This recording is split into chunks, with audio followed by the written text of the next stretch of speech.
Well,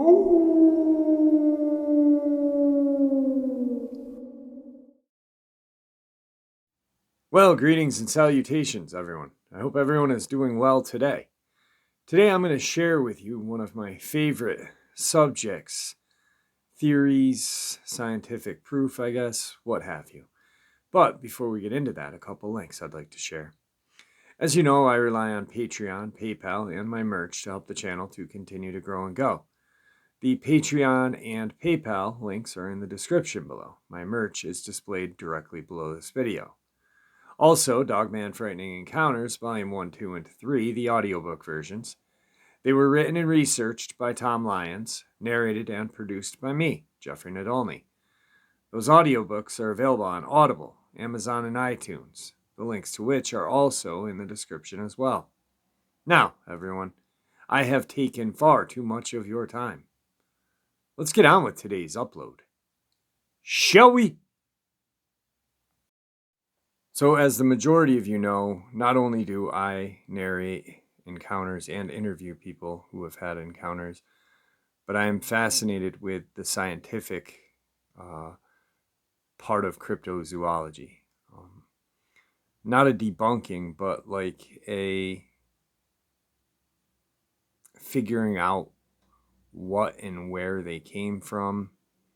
And I did just recently a possible Neanderthal, Dogman, Sasquatch relation. And one of my favorite cryptids beside the Dogman is the Americanized chupacabra. One of my favorite animals, ironically enough, is the thylacine. And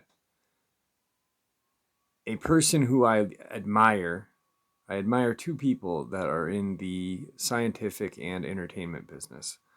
One being Josh Gates, and the other being Forrest Gallant. And to me, they're both experts in their field and super intelligent people. Well, Forrest discovers unknown, possibly extinct animals. He's got a new amazing TV show called Mysterious Creatures with Forrest Gallant. And I encourage you guys to check it out because it's amazing. I'll just give you a brief little synapse of what the show is. Wildlife biologist Forrest Gallant, along with his wife and zoologist Jessica Summerfield, travel across the globe from Mozambique to the Pacific Northwest to track down mystifying animals and end any conflicts between humans and these local legends. Forrest's goal is to solve the riddles behind these animals before they truly become mythology due to extinction. Here's a sneak peek at 5 fascinating stories included in the series. The Zambezi River witchcraft. Forrest travels to a village near his childhood home on the Zambezi River after the daughter of a chief, along with other villagers, have gone missing. He teams up with his best friend Remy to discover what killer could be hiding in the murky depths. Is witchcraft at the heart of this mysterious creature? The second episode, What's Lurking in the Water. Forrest, along with his wife, zoologist Jessica, investigate the waterways in the Pacific Northwest, following local lore of a dragon-like monster residing in the area. The third is Africa's last remaining giant bull elephants. After hearing stories about an enormous animal coming into villages at night, destroying homes, crops, and even killing villagers, Forrest heads to the remote tribal village in Mozambique. When Forrest determines that the animal responsible is one of Africa's last remaining giant bull elephants, he must figure out quickly and safely how to transport an entire herd hundreds of miles to the safety of a national park. Number 4, a 60-foot mystery snake. Forrest journeys to the Pantanal in Brazil, home of the world's largest tropical wetlands, to search for a creature that has eluded documented science for centuries, a massive 60-foot aquatic snake. And then one of my favorite episodes is number 5, The Legend of the Ozark Howler. The Ozark Howler is rumored to have a chilling cry that is mixed a wolf's howl, an elk's bugle, and a hyena's laugh. Forrest takes a trip to Missouri to search for this mythical creature after hearing of recent reported encounters.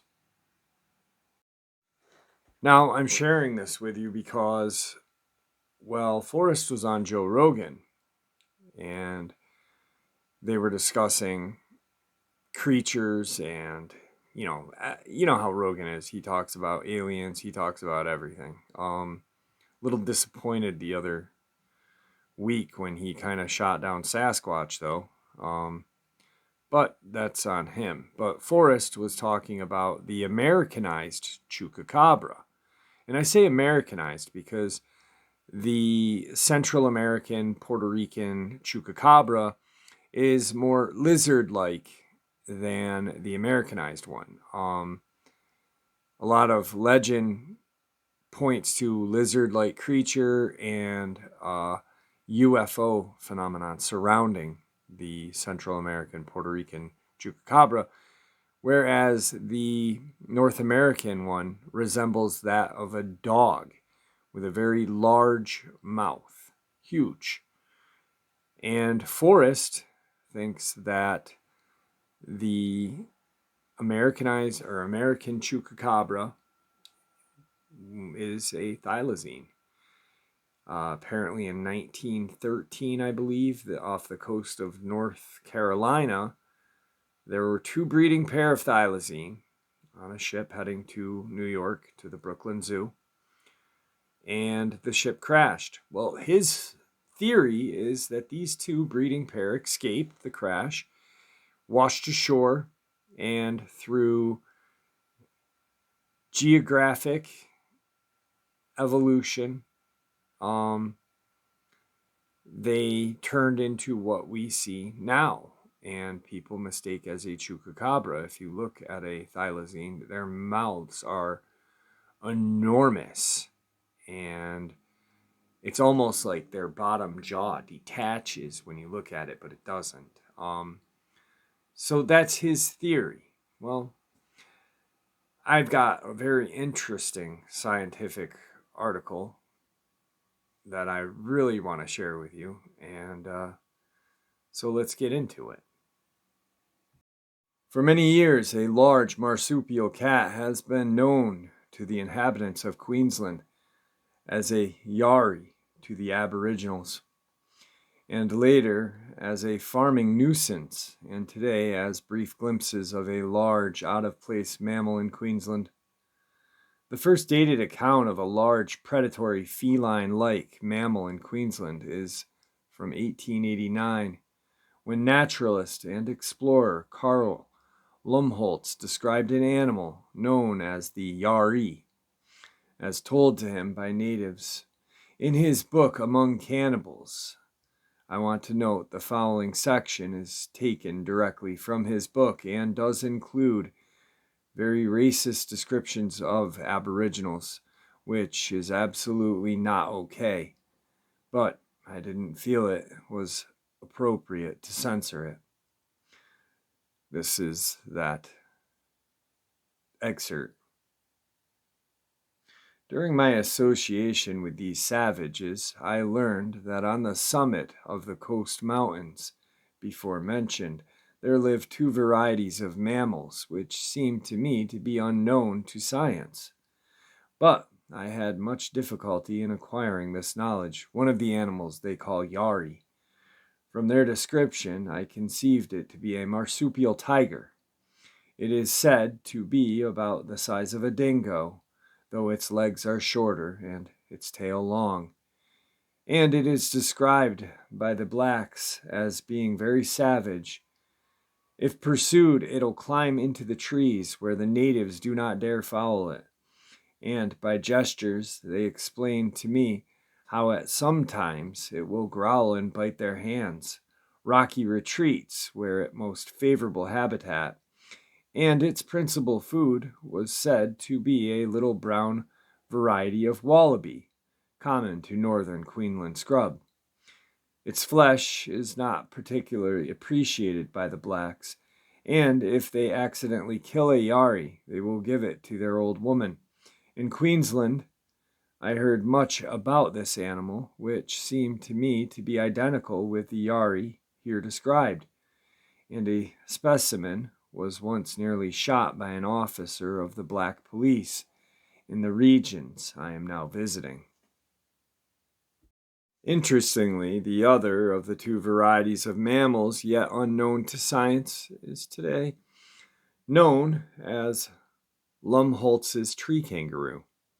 Despite his blatant racist views, he is generally agreed as an important early source of Australian wildlife, for what it's worth. Lumholtz was not the only early explorer to mention the existence of a large feline-like animal in Queensland. In 1871, even before Lumholtz, the naturalist Philip Sclater brought an account of an attack on a son of the Cardwell police magistrate, Brinsley G. Sheridan, to the attention of the Zoological Society in London. This sighting has been viewed by some discrepancy, as not only was the son 13 at the time, but the letter containing information about the son's attack was written by Sheridan, not his son. This is some of that. It was lying camped in the long grass and was as big as a native dog. Its face was round like that of a cat. It had a long tail and its body was striped from the ribs under the belly with yellow and black. However, the description seems to mirror some of the same characteristics of Lumholtz's writings. Both describe it as the size of a native dog or dingo. In the wake of the attack, the animal ran up the tree, similar to how Lumholtz's animal was known to retreat to the trees. In 1782, after this matter was discussed at the Zoological Society of London, a letter was received at the Society by Mr. Walter T. Scott from Cardswell, Queensland, dated December 4th, 1871, concerning the Queensland tiger. He states he believes there is a large carnivorous animal as yet undescribed in his neighborhood. Continuing on, he discusses an attack on one Mr. Hall, a surveyor, who was working with 4 other men in between the Murray and Mackay rivers. Mr. Hall drew a sketch of the footprint, viewable in the second to last page of the second source, which was published by the Zoological Society later that same year. He also mentions that the bullock driver came in as early as 1864 with reports of such a creature, but also adds that the person who made such reports was a notorious liar. Also in 1872, Robert Arthur Johnston, an officer in the native police force that operated in Queensland, came across a large animal in a tree near Cardwell. The animal is described as being fawn-colored with darker markings, and distinctly had no visible ears. Sightings continued as Queensland was colonized, and there are even reports of the animal being killed. Several farmers describe a large feline-like animal who had taken their animals. The descriptions were all very similar, dog-sized, cat-shaped, with stripes, though the colors varied. In 1920, the Queensland tiger underwent its news debut with a page in the Brisbane Courier. 2 men, G. D. Tunur and P. B. Skulgall, claimed to have seen the animal near Moona Creek. This is what they stated.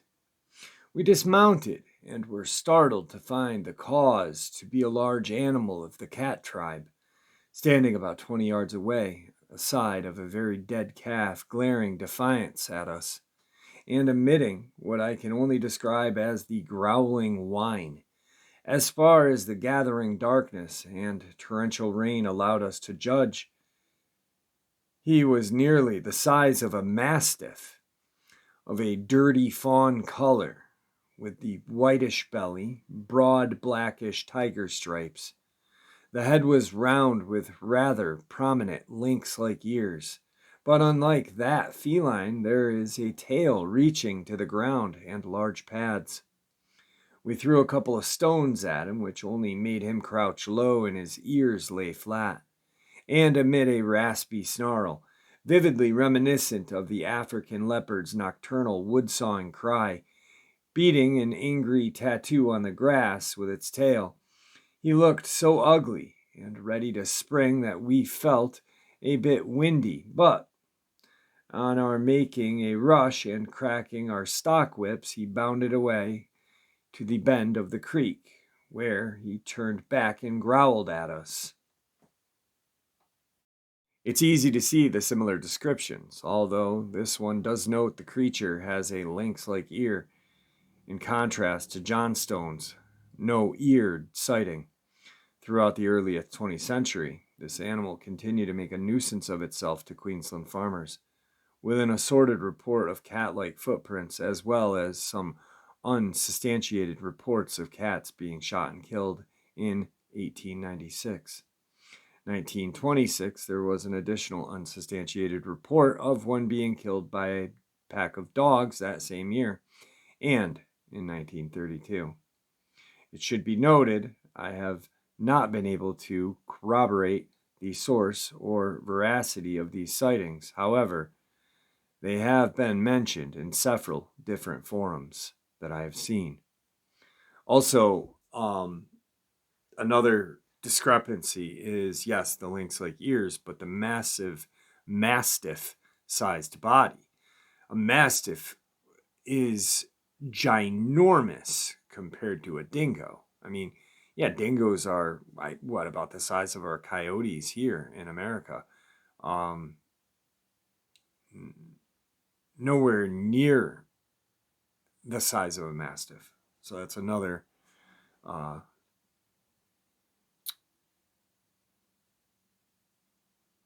faulty description, I guess. Into the later half of the 20th century, sightings seemed to dwindle, but they still existed.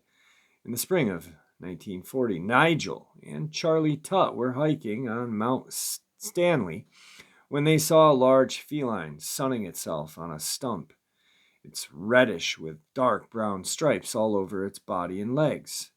In 1954, a man named Gamer saw a large gray cat with dark orange stripes and large fangs near Bidwell, Queensland. In 1967, Carl Lentz shot a feline-like animal the size of a dog. While he planned to keep the carcass, heavy flooding meant he had to leave it.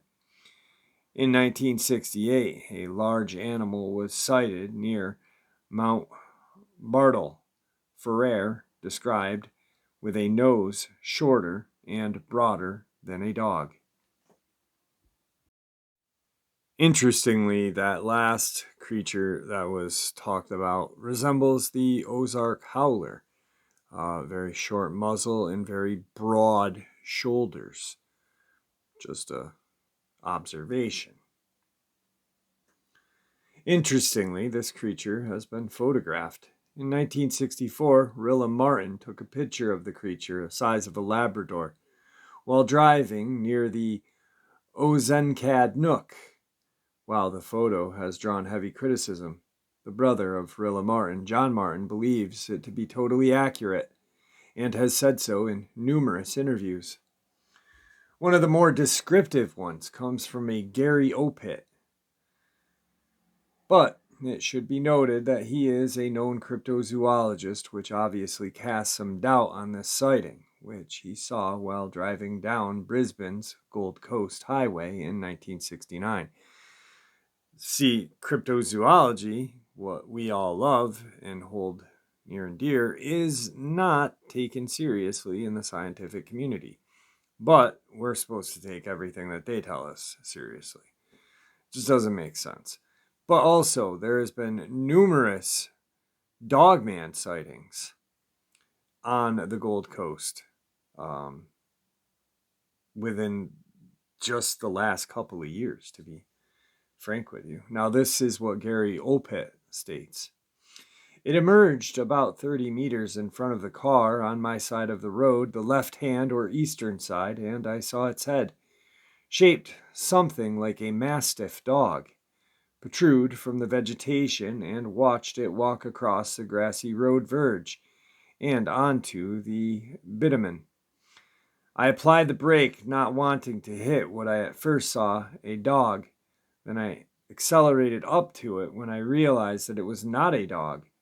It stood approximately 60 centimeters at its shoulders, had the body length of about 75 centimeters, and a tail of the same length. The snout protruded from the round head with small prickled ears. It had a powerfully built body, covered in brindle, somewhat thick fur with indistinct stripes, appearing beneath the thinner black outer coat. The fore and hind legs were about the same size. The rump and hind legs appeared reasonably powerful, and what was distinctly notable was a marsupial-like welding gait that particularly caught my attention. It reminded me of the gait of a brush-tailed possum, only this animal was very large. Its robust form, muscular legs, and feet indicated to me that it was adapted to terrestrial locomotion with a strong tree climbing ability. It had a long, straight, thickly furred tail with 6 bands or stripes across it, and the tail did not wag from side to side as it walked across the road. When my car closely approached the strange animal, it raised all the hairs on its tail, as a dog may raise its hackles when disturbed, as if it was attempting to make itself look larger. This very distinctive banded tail was the last I saw of this creature as it disappeared into the thick vegetation on the west side of the road. At no time did it look at my closely approaching vehicle or increase its speed as it crossed the road. Despite the obvious possibility that he was faking due to his occupation as a cryptozoologist, the details do seem to match closely with earlier sightings: dog size, thick tail, bands of stripes, and tree climbing ability. There's a second slam on cryptozoology, but yet they're talking about a creature that looks like a dog and a cat and climbs trees. All cryptozoology means is the study of animals that have not been categorized yet. That's all it means. It's not like we're making up animals. We're not making up like creatures.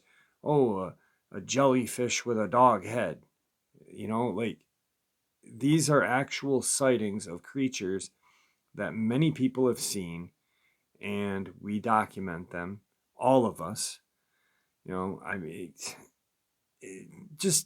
love to slam us who believe in what we know to be true. There were handfuls of sightings in the 80s, including a leopard-like creature in Perth, a black-striped panther-like creature in Mariba, Queensland, and one in Daintree. In 1985, Gary Opit, of the earlier sighting, received a report of an encounter in the Billynudgel Nature Reserve about a black panther-like animal crossing the track right in front of his car. The person went on to say that the creature looked like a marsupial lion, which he had read about in a book on Australia's prehistoric fauna. But this sighting is, of course, secondhand through a cryptozoologist. Once again, in 1987, Greg Calvert saw a set of large footprints near Hunedon, Queensland, and indicated that they showed the distinct grooming claws of a marsupial. In the 90s, several sightings were made of large animals with stripes across Queensland, including an alleged dead tiger found in 1995 beside the Bruce Highway. The remains were too decomposed for conclusive identification, though it had some of the characteristic features of the Queensland tiger, being described as the same size as a dog, distinct stripes, cat-like face, small ears. No testing has ever been done on this corpse.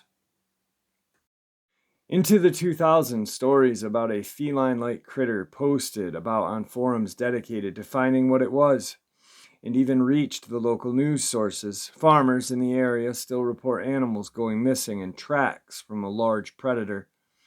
Many of the more recent sightings involve a creature sprinting across the road in front of a car or unidentified roadkill. In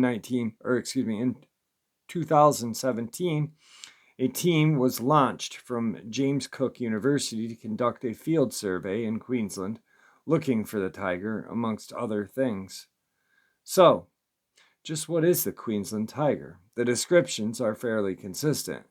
A dog-sized animal, around 4 to 5 feet, with thick, long tail, thick muscles, and round cat-like head with ears. Typically, it's described as having black stripes with fawn, tan, or gray fur,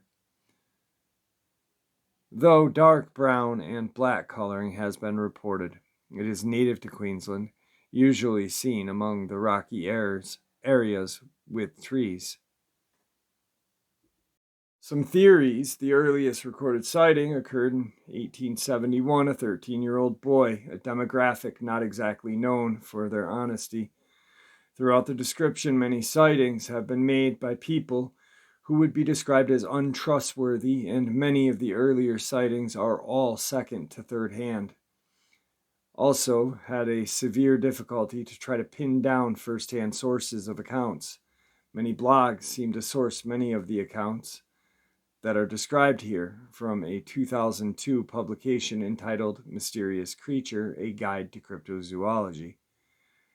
However, it's been able to independently verify some of the earlier sightings.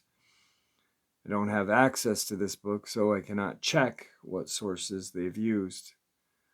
The strongest problem with the theory is that some of the sources can be verified, namely the Zoological Society of London, as well as the Lumholtz account, seem to have arisen independently from one another. While Lumholtz could have known about the letters to the society, he specifically says that these animals are not a known species of science, which leads me to believe that he was unaware of them.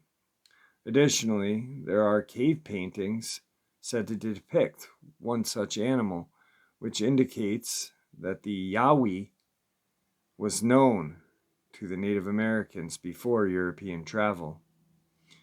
The painting has not been conclusively dated, but it does suggest that there was once the existence of such an animal. However, the thylacine once lived in Australia but died out before European contact, and so, should this painting be sufficiently old, it could be depicted that mistaken identity. Australia is the home of a number of crazy animals, and there are few candidates for the Queensland tiger. Firstly, tiger quolls, also called tiger cat, have been suggested for their ability to climb through trees with ease, but the physical description does not seem to match any of the sightings of the Queensland tiger at all. Secondly, it's been suggested by some that the Queensland tiger may be another cat. There were reports of American soldiers releasing pumas into Australia during World War II, but this comes well after many of these sightings, and it's not proven. Additionally, Australia does not have any wild cats of the similar size. Australian thylacine. The thylacine, famous for attempts to claim it is still alive in Tasmania, once existed in mainland Australia, though it is thought to have died out before European contact. However, that is still relatively recent in geological times, and most estimates place the last thylacine in mainland Australia around 2,000 years ago.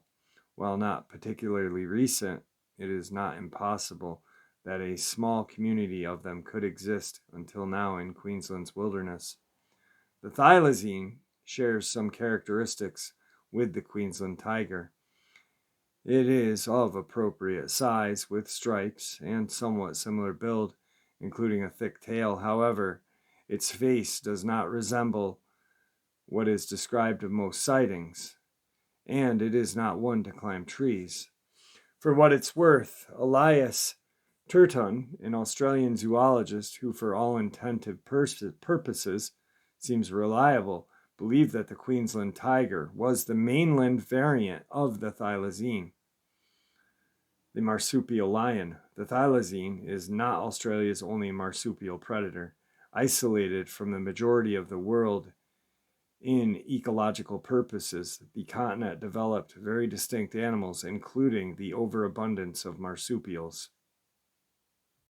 One such animal was the thylacilo, an extinct genus of predatory marsupial that went extinct around 40,000 years ago, though some scholars have reported finding fossils dating to around 16,000 years, but these are unconfirmed.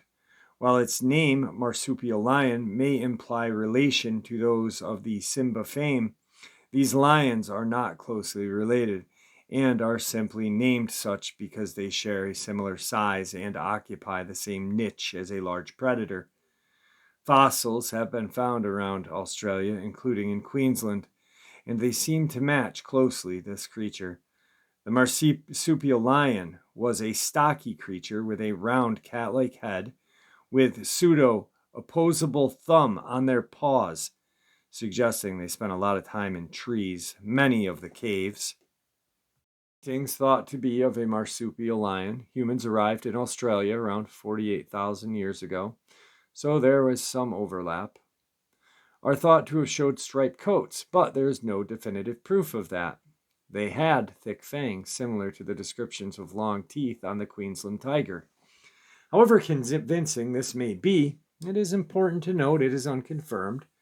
There are no evidence of the marsupial lion still existing in recent years, and none of these sightings have been confirmed.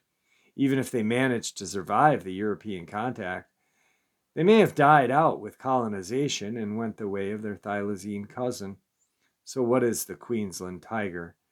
The unknown animal closest to official recognition? A hoax, a relic memory passed down by indigenous people, misidentification of other wildlife, or another mysterious cat? A thylacine? Or a relic of Australia's past, a megafauna that's managed to survive on tree lemurs, something that's watched humans arrive on boats, and now watches them drive by in their cars. So here's something that I want you to think about. Yes, this guy who wrote this article is a tool, but he had some very interesting facts in this article. A lot of facts, actually. He's apparently a hater of cryptozoology, but yet is examining it. He's doing the same thing we do. This is something that I want you to think about, though. Could this creature that people are talking about be a dogman? Just think about this really quick. We have to think that animals in Australia are very different than animals throughout the world. All animals are different. You know, the animals in flamingos in America look different than flamingos in Asia. But this creature that they are describing is said to be as tall as a mastiff on all fours, with a round face, a short muzzle, lynx-like ears, so there's the tufts, and an opposable thumb that can climb trees. Huh. Now, if a mastiff is to stand on its hind legs, it's going to be about 6 to 6.5, maybe 7 feet tall. That's a large creature. That's a description of a dogman. Now, I'm not just reading into it because I really did a lot of thinking about this. And I'm sharing this with you for you guys to make your own theory or your own decision on what this creature could be. But either way, it's interesting. And that's what cryptozoology is all about. Interesting finds, interesting theories. So with that, my friends, I want to bid you all a good night and good day, what have you. I encourage us all to be kind to each other and others. And may the Great Spirit watch over us all and guide us through our path in life.